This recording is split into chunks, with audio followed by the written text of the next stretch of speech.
And welcome to the show. So happy you are here. Happy Monday. If you're listening to this or in our live audience while we're recording, thrilled to see you.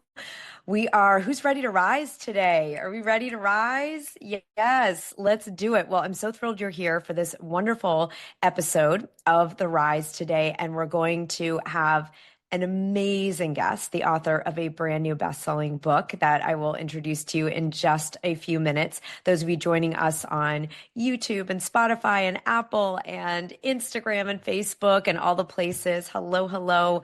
We're thrilled to be with you today so that we can come together. Take a deep breath. Let's all do that. Get in the vortex, get in the zone to make this an epic week, an epic day. And I'm so thrilled that we're going to be here together. So today, what we're going to do in this episode is we're going to talk to an amazing author who's just launched her book, because the mission that I'm on, and all of you who've been hanging out and listening to these episodes and training with us know, is to bring entrepreneurship to publishing. That is the moment that we're in. The traditional model of publishing is we launch a book, we do some stuff for 1 to 3 months, and then it sits there on a shelf and does nothing. And that is not okay, not on our watch, not in this world, because we're not just authors, we're thought leaders. Those of you who are thinking about becoming an author, thinking about becoming a thought leader, or already are, I'm so thrilled you're here, because this is where we're going to break it down every single week and make sure that we focus on ROI for our books, and we focus on making an impact and really reaching the people that we're here to serve. So you're going to hear from the amazing Helen Burney here in just a moment. And then I'm going to take you through an exercise so that we can make this an epic week for both book sales, for visibility, for opportunities, remembering that books open 7 different doors. 7 different doors. Right? It's like Harry Potter, magic, right? Books open 7 doors, and we want to be thinking about all 7 doors that books can open, the ones that are important to you, all the time. And every single week asking ourselves, in what way am I going to let this book that I'm either writing, if you're still working on it, I'm working on my new book, so I'm in that camp right now, or a book that you have that you can use to do these strategies. So I'm thrilled that you're following along with this series. I'm thrilled you're going to meet Helen today and hear about her book launch and what she's up to in the world with her movement behind the book. And we've had some great questions on the event coming up in New York City. And we have some virtual events before that. So I'm going to share about all of that after we talk with Helen. But the main event, you need to meet this incredible woman, Miss Helen Burney. I want everyone to give a huge round of applause to Helen and her brand new gorgeous, look at this book. It's so beautiful. And that's because Helen, inside and out, is radiant and vital and helps us all up-level our health in really phenomenal ways that are, my favorite thing, braced in brain science, just like our work here at Thought Leader Academy. So Helen, please come up and let's unmute you and get you here so everyone can meet you if they don't already know you yet. Awesome. I am here and ready to rumble. Ready to rumble. I love it. Well, Helen, since the last time we were on Zoom together, you've become a best-selling author. And that is really, really super freaking exciting. And it's been a journey. I've had the privilege of getting to, be alongside you and be here and mentoring around this, not only your book, but your movement growing and scaling in the world. So why don't you tell people who you are, what you do? Sure. So I am a women's health empowerment and weight release coach. I help women using my proprietary process to lose weight differently. My process is really focused on how you can release weight without counting, tracking, or portioning your food. And that was a cycle that I was stuck in for over 20 years, 30-pound weight fluctuations, in and out of dieting.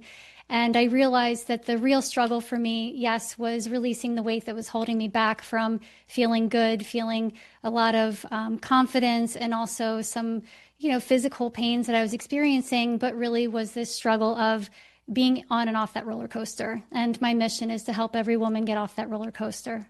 Yes, thank you. Thank you. Thank you.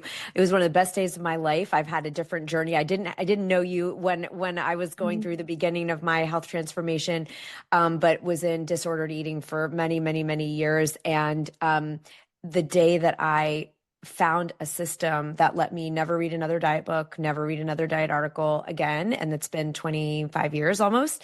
Has been just glorious and life changing. And so that you bring that to people makes me just kind of well up and want to cry. And you do it in such a cool, the energetic eating method. So tell us a little bit about why you felt like it needed to be a book, right? You're a coach already, Yeah. right? You could keep coaching people and doing your thing. You've developed this proprietary system. You use brain science to help people get off of that really malicious cycle and self-punishing cycle of dieting and starving and all the things and hating ourselves.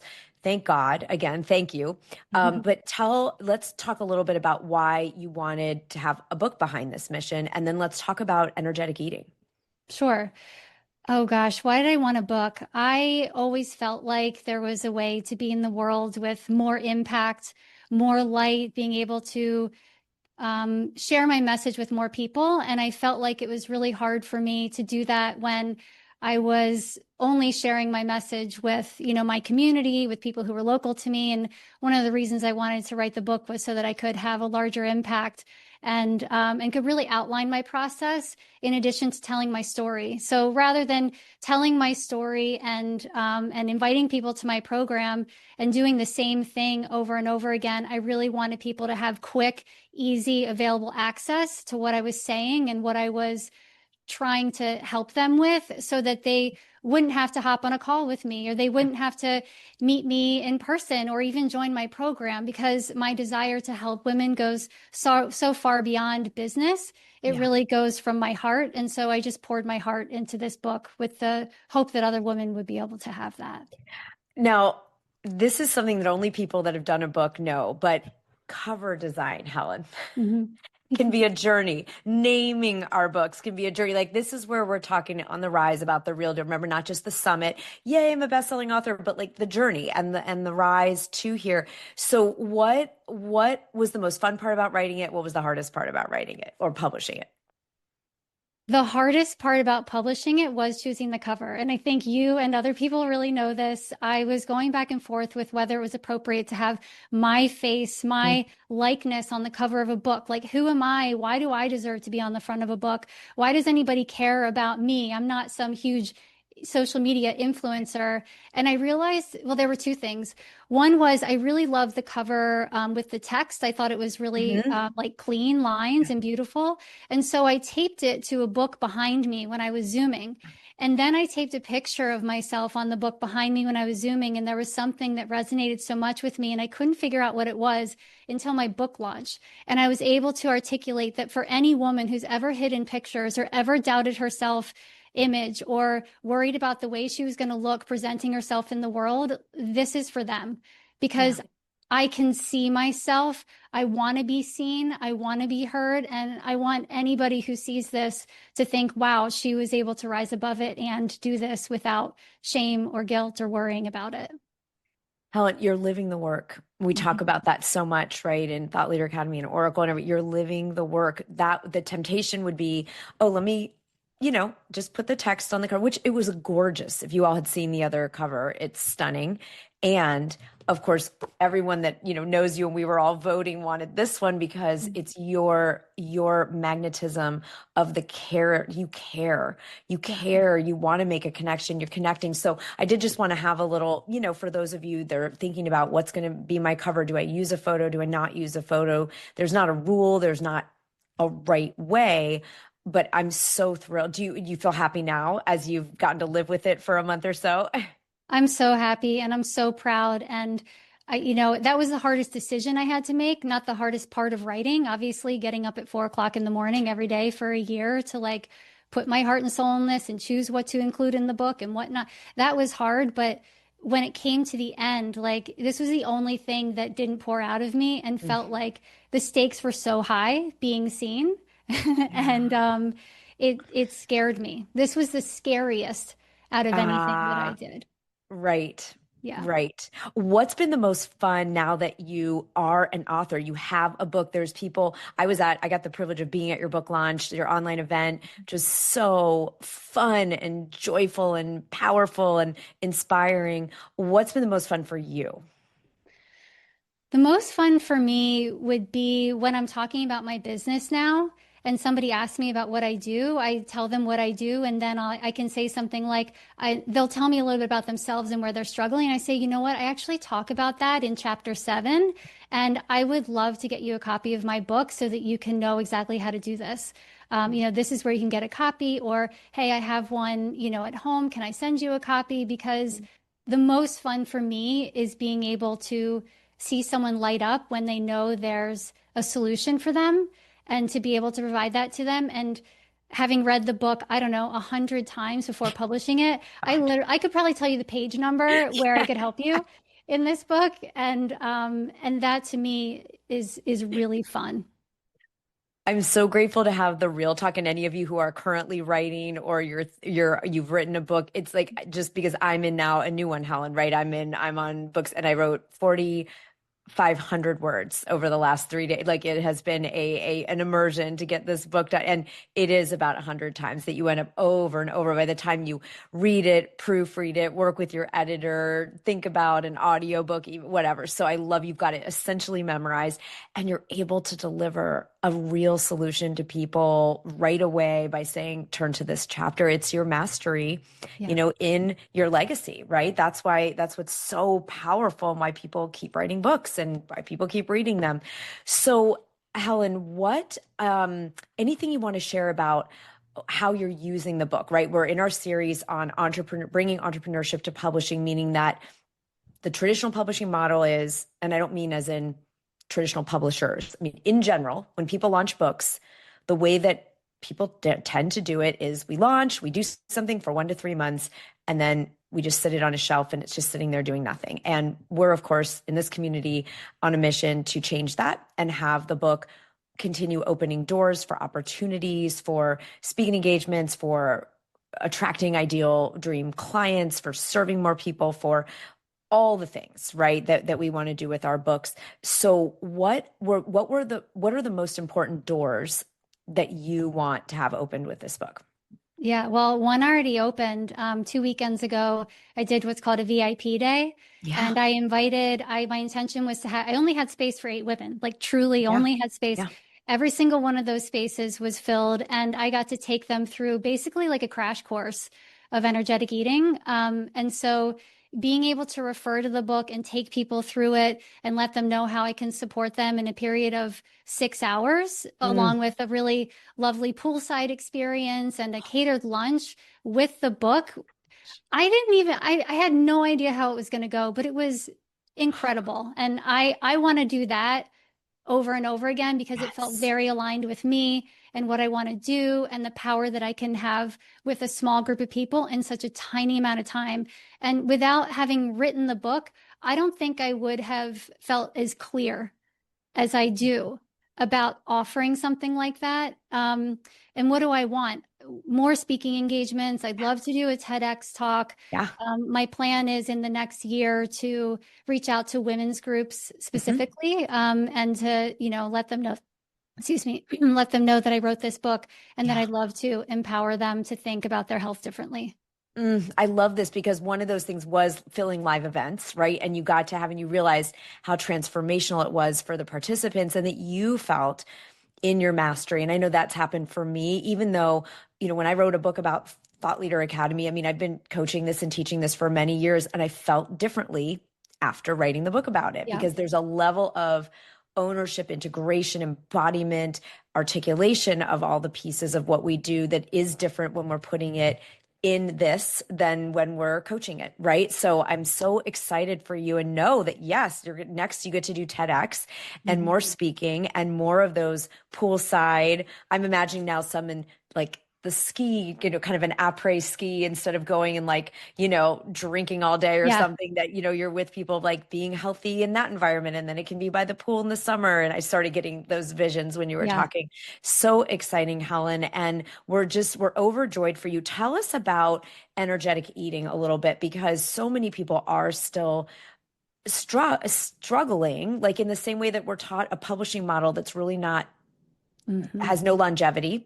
We're also taught eating models that are not sustainable, and won't help us have consistent health. So tell us, just, I know we got to everybody, we're going to put the link. You got to read the book to get the whole system. But Helen, tell us a little bit about the philosophy of energetic eating. Sure.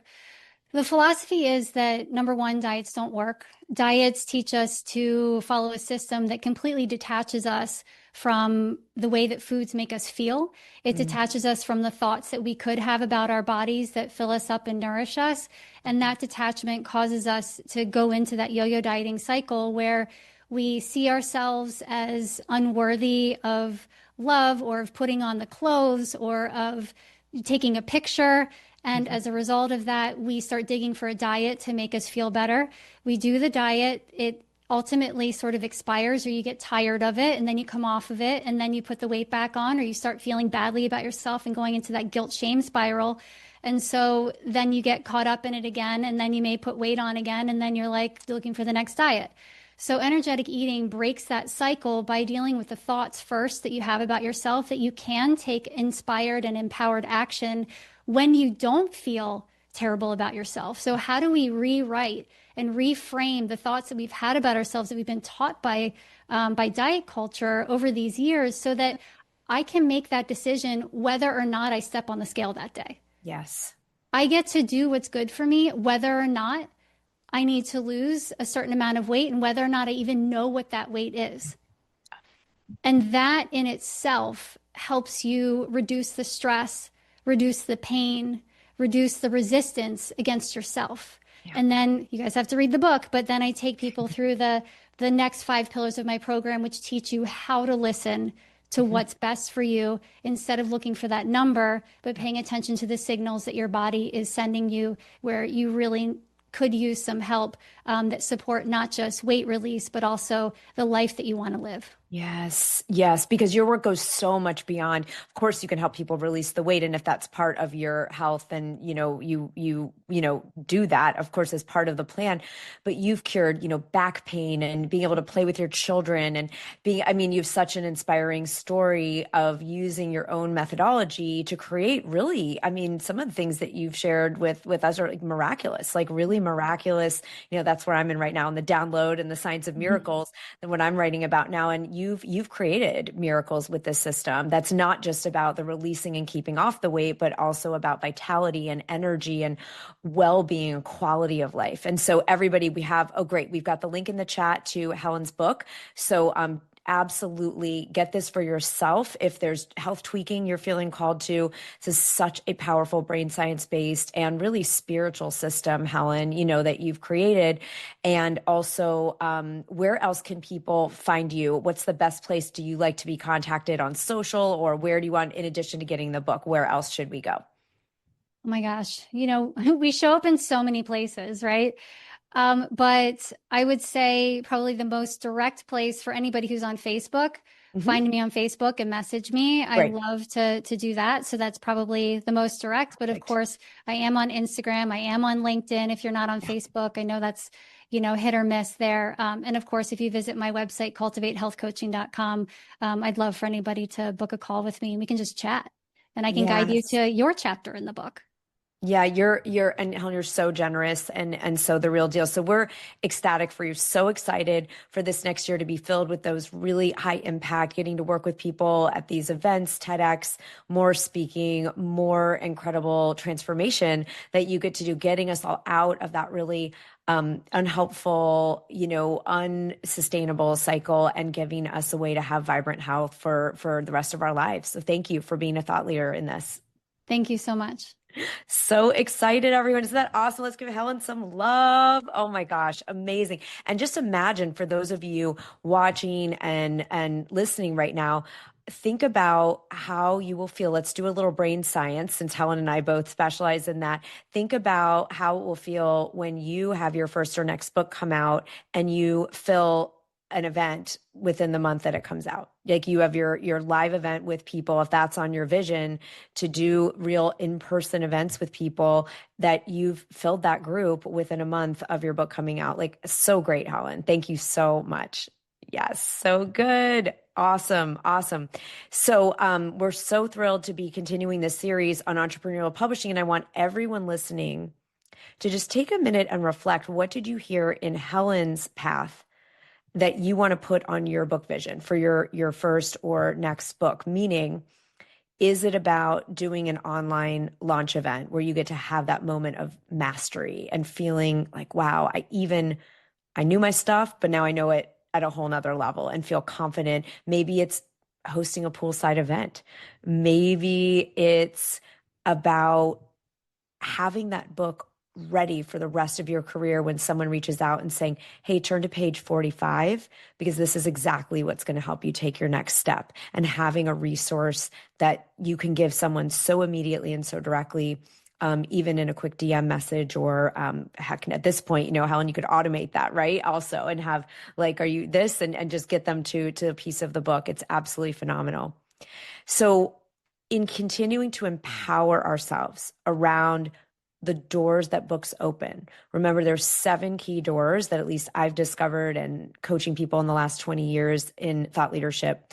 7 main doors that books open. And if you haven't heard the episode on that, we have a whole episode on it. But, doors like what Helen's talking about, leading and filling live events, attracting your ideal clients, creating the opportunity for strategic partnerships with people that you've admired and respected in your industry, paid speaking engagements, TEDx talks, obviously inspiring and changing lives. That's on everyone's list, right? All of these amazing things and more.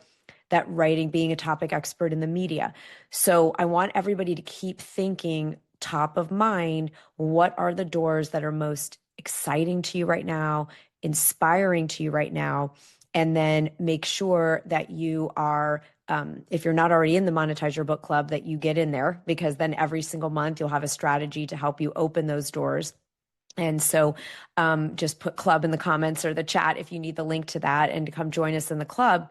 And also be thinking every week about what I can do this week in order to let my book, either my upcoming book, because you do not have to wait until it's published. Many, many, many of our clients have booked paid speaking, attracted dream clients, and opened those doors while the book is still being written. And if your book is already out, how am I going to use this book this week, and not just expect it to sit there and do something, but how I'm going to strategically use it. Strategically, yes. So team, if you could drop the link to the Monetize Your Book Club in the chat, because we have our founders membership open now for about the next month. And you want to be in on the founders open enrollment, because you're going to get not only a whole year of support to monetize the book you plan to write or the book you already have, but you're also going to get our quarterly facilitated networking events and the Industry Insider Panel Tuesday, October 7th in New York City, where we're going to have a speaking agent and a TV booking producer, PR, a big, top book PR person, some other incredible experts sharing all of the inside secrets about what we need to know as thought leaders to make us an irresistible guest, whether it's for a morning show, a top podcast, a paid keynote, a TEDx talk. It changes, right? What those gatekeepers, if you will, are looking for changes. And we're going to have a panel specifically to discuss the right now in 2025 and into 2026. What is it that we get to do as authors and thought leaders so that we are an irresistible choice for those stages and shows? Right. And we can make that bigger impact. So I'm really excited to have all of you there with us for that. And if you don't have a ticket to the big whole New York event, Women Starting Movements, October 7th through 9th, please make sure you get your tickets. There are, I think, 20 spots left. And so make sure you get your ticket right away so that you've got a seat in that room. It's going to be a phenomenal, phenomenal, life-changing 3 days of transformation, where we're going to look at writing, speaking, and scaling our mission, our movements through thought leadership. And what does it take to lead a movement now? And how are we going to use marketing, writing, and speaking to be able to grow and 10x that movement? So it's going to be an incredible, I'm immersed in creating it already, and I'm so excited to be with you there. So we've got the links in the chat, and team, if you'll put those on social as well for those tuning in on our other platforms. And now, before we conclude and get on our way, I want us to talk about the 95-5 rule. Anyone know what that is? You can, if you're in our live audience, you can put it in the chat, 95-5. So a lot of us know the 80-20 rule. which is a wonderful, wonderful paradigm. We've done episodes on it, but we're going to talk about a different one today, the 95-5. And what this is speaking to, the 95-5 rule, is that 95% of success is created in a way that's invisible to the rest of the world. 95% of our success is created in a way that no one will ever see, no one ever thinks is sexy, no one ever thinks is cool. It's doing the reps every single day of the fundamentals that build up to the 5% that everyone sees, when it is like Helen's having now. The book is out. I finally get to show this. But there was the 95% of work Helen did to get up every morning and write, to edit, to revise, to proofread, to pick the cover, to get her mind in the place that she was willing to be this visible, to model that for the people that she's here to serve, for all of us. 95% is the stuff that no one thinks is exciting. It's the next 200 words that you put on the page. It's the speaking outreach that you send when no one writes back. And yet it's the absolute secret sauce to the 5% that everyone's going to go, right? So I want you to think about, what are those fundamentals that you get to really drill into this week? There was a interview around Kobe Bryant, people that, studied his basketball career, and really many think has surpassed Michael Jordan as the GOAT, the greatest of all time in basketball. And when he was at the Olympics, this is the way I heard the story, he would, they'd have a trainer coming at, let's say 6:30 a.m. to work out with him. And he would get there at 4 a.m. and he would do fundamentals for 90 minutes. This is the person who's considered the greatest in the world. And for 90 minutes, he would do the things that they teach middle school boys in practice: dribbling, passing, free throws, shuttle run, fast feet, defense, fundamentals 101, basketball 101. This is an Olympian, greatest of all time NBA player that would go for an earlier practice before the regular training session. And people said, "You're already the best. Why would you do this?" He said, "How do you think I became the best? How do you think I stay the best?" It's because he's willing to do the 95% of the stuff. That's not cool. It's not sexy. It's not him dunking a ball, spinning stuff like the Globetrotters. It's him doing middle school, elementary school, basketball fundamentals 90 minutes before the regular training session begins. That's how you become the GOAT. That's how we become the greatest of all time at being us. And so I want us to think about that today. What does the 95% of stuff that no one's going to celebrate, care, ooh and ah, but it's going to make the moment like Helen's having, like Kobe had, possible? It doesn't happen without the 95%. And all the bros that talk about the 95-5 rule, what they don't talk about, that I'm going to end with today, is the manifestation aspect of this, which is that 95% of a manifestation is already complete before we see physical evidence. Which means that as we sit there and think, oh my God, I'm writing, I'm pitching, I'm doing social media posts, I'm doing emails, I'm trying to grow my list, I'm making a video, nothing's happening, nothing's happening, nothing's happening. Nothing amazing seems like it's happening when Kobe's throwing free throws over and over and over at 4 a.m. But it is. And 95% of the manifestation is going to happen before we get the call to be on the stage or be on the show or launch the book or whatever. So it's really a 95-95. And that really struck me when I was listening to this story about Kobe, which did inspire the heck out of me. It's very humbling to know that the greatest of all time does fundamentals to that extent. So what does that look like for you today? What it looks like for me today is 500 words on my book. I have no time today to do 500 words. I don't. If you looked at my schedule, there's no time. There's none. I'm coaching, I'm facilitating podcasts, meetings, all the things. and I'm picking up my son from football and I'm making dinner and all the things that we do, right? But I'm going to do 500 words because that's the 95% that gets to happen today so that I have this book that I feel called to in my soul, and that is done, and it's done on time. 95% is being a channel while I am coaching. 95% is showing up to, say, listen to the downloads I'm getting, right? That's the new book I'm writing about the downloads, and actually doing something about the downloads, taking action on the downloads that have come through. So what's your 95%? And knowing and walking in such unequivocal faith that you also know as you take the 95% of actions that is going to create the big wow 5%, that 95% of the manifestation is also being done on your behalf. The universe is meeting you in that work. All right. So let's do it. Let's make this an epic week.